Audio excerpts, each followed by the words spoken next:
Salam sejahtera untuk kita semua. Pelajaran Sekolah Sahabat dengan tema utama Surat Efesus, pelajaran ke-9, Hidup Bijaksana, Rabu, 23 Agustus, segera menerima tawaran. Paulus mengakhiri Efesus 5 ayat 1-20 dengan dua kumpulan nasihat, Efesus 5 ayat 15-17 dan Efesus 5 ayat 18-20, menyelesaikan bagian dengan minat berkelanjutan pada kemurnian seksual.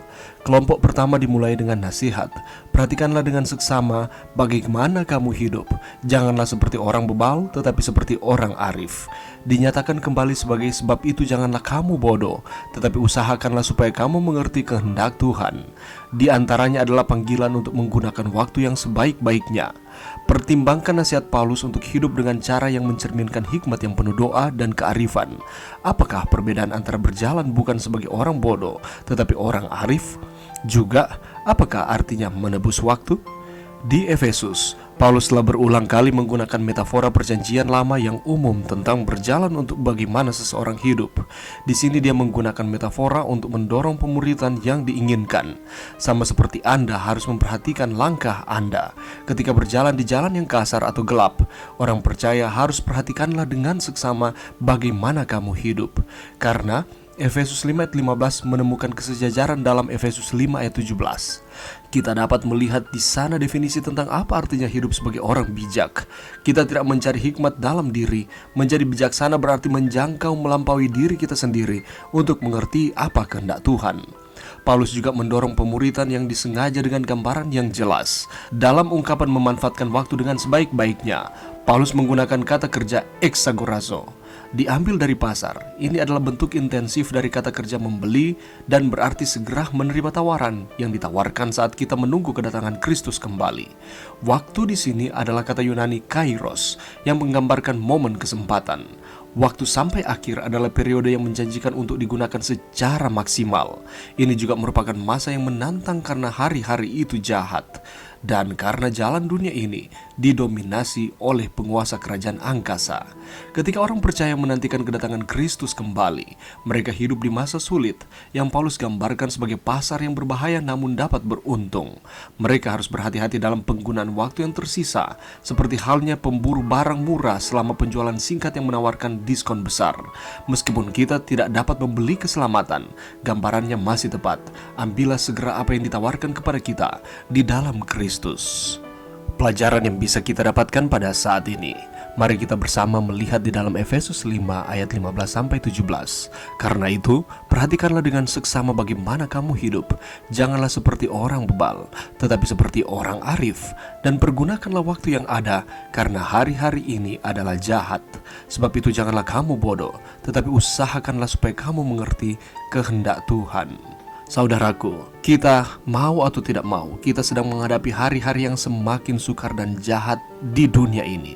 Dan ini dibutuhkan hati yang bijaksana supaya kita mampu untuk hidup di tengah-tengah situasi dunia yang seperti ini, dengan tidak keluar dari tuntunan Tuhan. Karena itu firman Tuhan kita pada saat ini menyatakan milikilah hati yang bijaksana. Umat-umat Tuhan dapat disebut bijak apabila ia selalu mawas diri. Banyak orang mengalami kegagalan dalam hidup karena tidak berlaku secara bijaksana. Hikmat dari Tuhan melalui firman-Nya lah yang akan memampukan kita untuk berlaku bijaksana dan membuat panca indera kita semakin peka dan terlatih. Roma 12 ayat 2 mengatakan, sehingga kamu dapat membedakan manakah kehendak Allah, apa yang baik dan yang berkenan kepada Allah dan yang sempurna. Kalau kita memperhatikan di dalam ayat kita pada saat ini, ada kata perhatikanlah dengan seksama.